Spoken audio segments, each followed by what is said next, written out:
арқылы бесінен сол ұпай арқылы бағамен балмен бағалайтын болады. Келістік қой балалар. Қаламен жазамыз.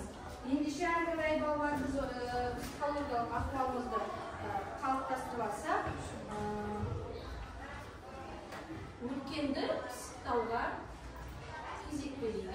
Ол үшін бәріміз тақтаға қараймыз.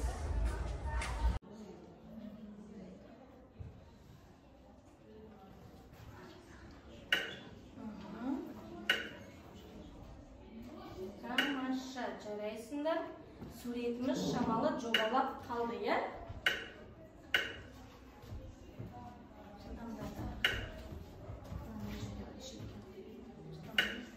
Молодцы, жарайсыңдар, тамаша, бәрі келді. Өте жақсы жарайсыңдар. Кәлі балалар бәрімізді қошеметтеп қойып, қандай сурет шықты балалар? Ғарышкер. Тамаша жарайсыңдар. Ендеше қалай ойлайсыңдар біздің жаңа тақырыптың аты қандай болуы мүмкін? Тамаша жарайсыңдар. Өтпей қойыңдар. Бүгінгі күнді жазып, келер шақ деп жазып қойыңдаршы. Келер шақ. Алғашқыда адамдар аспандағы кейбір жұлдыздардың басқаларға қарағанда ерекше қозғалып, адасқан адам секілді аспанның бір шетінен екінші шетіне кезіп жүретінін байқаған. Сондықтан ол жұлдыздар адасқан, кезбе, немесе қыдырымпаз деген мағына беретін гректің планета деген сөзімен аталған. Ғарышты зерттеу тарихы Аристотельден басталады. Аристотель жердің шар тәрізді екенін айтқан, бірақ адамдар жерді шегі бар жазық дене деп есептейтін. Галилео Галилей деген ғалым аспан денелерін бақылайтын телескоп ойлап тауып, сол арқылы жердің күнді айналатынын байқаған. Басқада бірнеше планетаның күнді айналып жүргенін көрген. Басқа планеталарда тіршілік бар ма? Жоқ, күн жүйесі күн мен жұлдыздардан тұрады. Күнді 8 планета өздерінің көп серіктерімен бірге айналып жүреді. 8 бе? Иә, олардың 4-еуі ішкі, 4-еуі сыртқы планеталар. Яғни ішкі 4 планета деп телескоппен қарағанда көрінгендерін айтқан. Басқада планеталар бар екенін көне заманда білмеген. Бірінші планета күнге ең жақын орналасқан Меркурий. Ол күнді біздің уақытпен санағанда 88 тәулікте айналып шығады. Оның орбитасы жер орбитасының ішінде болғандықтан ішкі планеталар қатарына жатады. Ол күнге өте жақын орналасқандықтан температурасы өте жоғары. Күн жүйесіндегі екінші ішкі планета Шолпан. Ол күнді біздің уақытпен 224 тәулік және 7 сағатта бір айналып шығады. Шолпанда үнемі жел соғып, бұлт басып тұрады. Ол күйіп тұрған тастар мен жанартаулардан тұрады. Бұл да ыстық планета. Күннен қашықтығы жағынан үшінші тұрған планета Жер. Бұл планета бетінде тіршіліктің бар болуымен ерекшеленеді. Жердің серігі Ай. Жер бетінің 3-тен 1-ін, дәлірек айтсақ, 70,8% әлемдік мұхиттар, қалған бөлігін құрлықтар мен аралдар алып жатыр. 4-ші планета Марс. Бетінің қызылдығына байланысты оны қызыл планета деп те атайды. Ол көптеген жанартаулардан, аңғарлар мен құла түздерден тұрады. 5-ші планета күн жүйесіндегі сыртқы планеталар қатарына жататын Юпитер. Бұл өте ірі газ алыбы. Онда үнемі теңіз дауылы соғып, найзағай ойнап тұрады.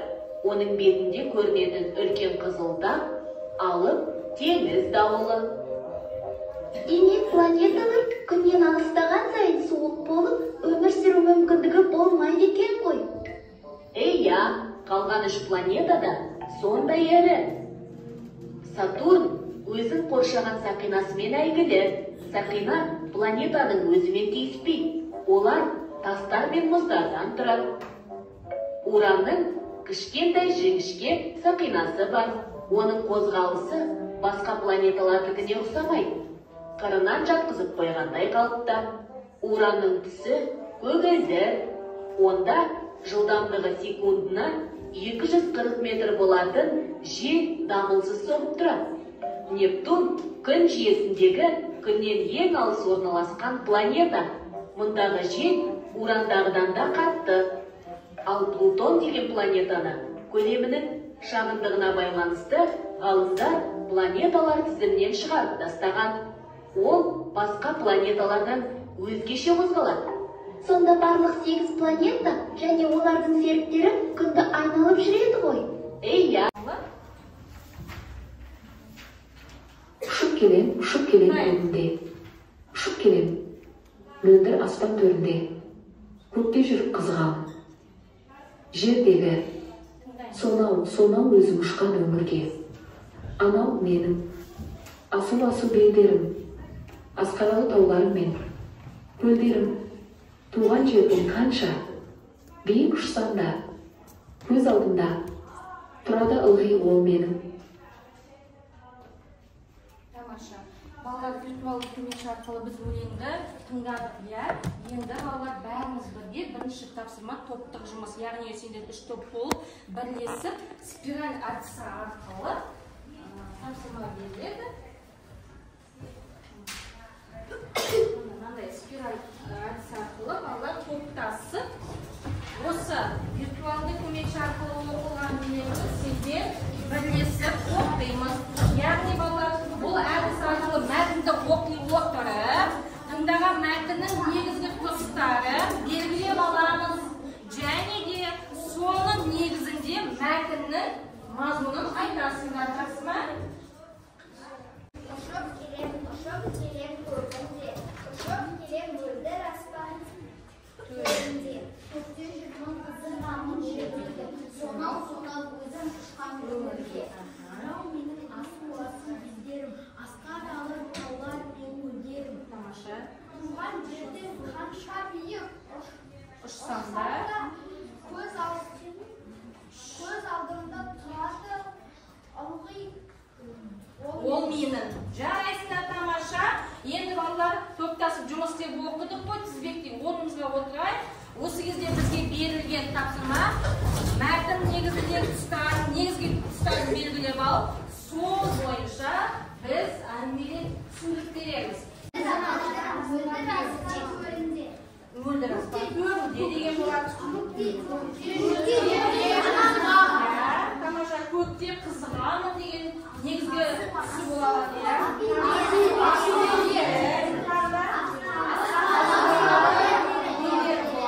енді балалар, жалпы сендер бұл өлеңнен не түсіндіңдер? Осы, жарайды, сендер осы негізгі тұстарын белгілеп алған екенсіңдер. Осы негізгі тұстарын айта отырып, балалар, не ұқтыңдар бұл өлеңнен? Не жайында айтып тұр? Шуламаймыз, қолымызды көтереміз, ережеміз есте сақтаймыз. Дәулет айта қойшы. Ол кезде аспандағы ғарышкер жерден аспанда тұрып, жерді сағынып тұрғанды. Тамаша, дұрыс айтты. Келісесіңдер ме балалар? Яғни көкте тұрып, жердегі отанына деген сағынышын қарауы, аспанда тұрып қарап тұр. Яғни қарап, махаббатын білдіріп, осы өлеңге сол махаббатын отанға деген сыйғызып айтып тұр екен. Топтық жұмысқа балалар сендерге бәрін атсалысып, бәрін бірге жауап беріп осындар 3 ұпайдан әрқайсысына беремін. Белгілейтін боламын. Жарайсыңдар, тамаша.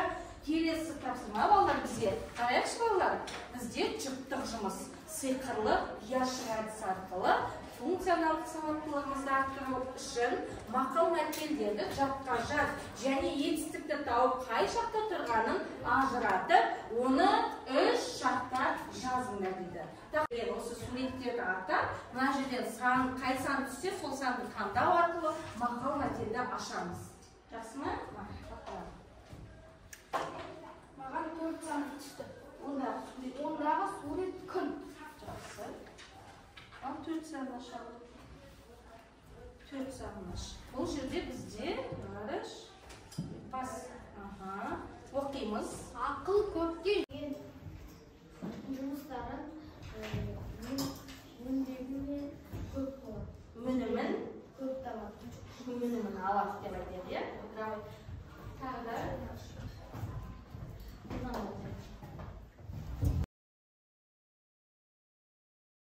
жеке оқушы жұмыс жасайды. Ашасында да сурет бар, суретке қарап, сөйлем құрап, соның етістігін 3 жақта айтасыңдар.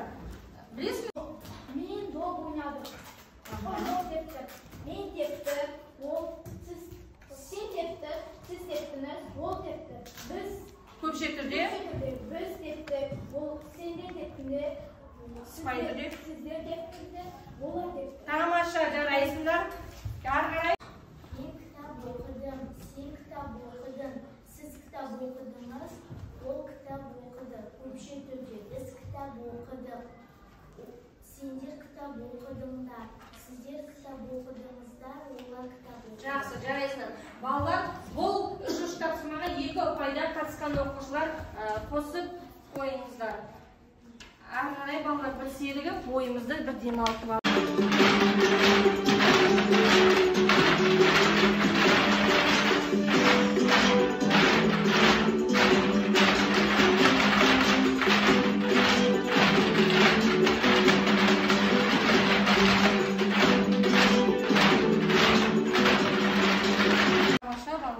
Бойымызды сүйеліп, бір демалып алсақ, қарай сабағымызды жалғастырайық. Яғни балалар сабағымызды бекіту арқылы Genially платформасымен сабағымызда не түсініңдер әрқарай бай отырған консультант шыға ғой.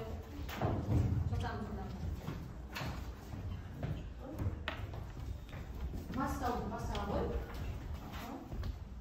Бекітуге де бір ұпай қойылады. Білейміз. Тамаша. Ары Кәусар жауап берсін, е? Тоқтасып бар. Ән айтамын. Genially платформасы арқылы келер шақта не ұқтық? Ал кино не істеймін? Көремін. Тамаша. Сұрағын қойайын. Жарайсыңдар? Келер шақ. Болайын деп тұрған болашақтағы іс-әрекетімізді не деп айтады екенбіз? Келер шақ жетістігі деп атайды екенбіз. Ары қарай сен айта аласың. Келер шақ жетістігі іс-әрекетін олар алдағы уақытта болатын білдіреді. Сұрағы?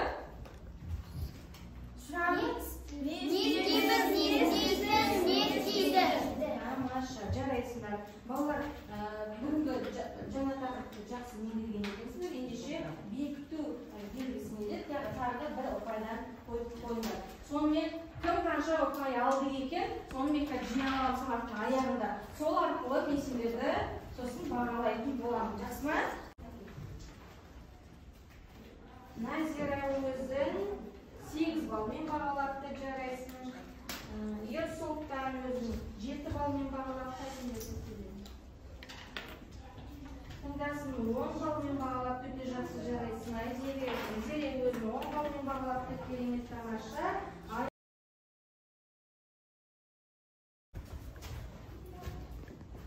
Болды.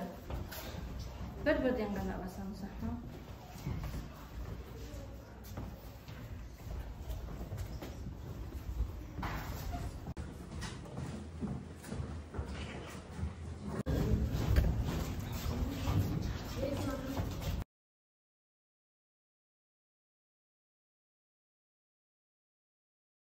Бірінші жаттығу жазып береміз. Қатма?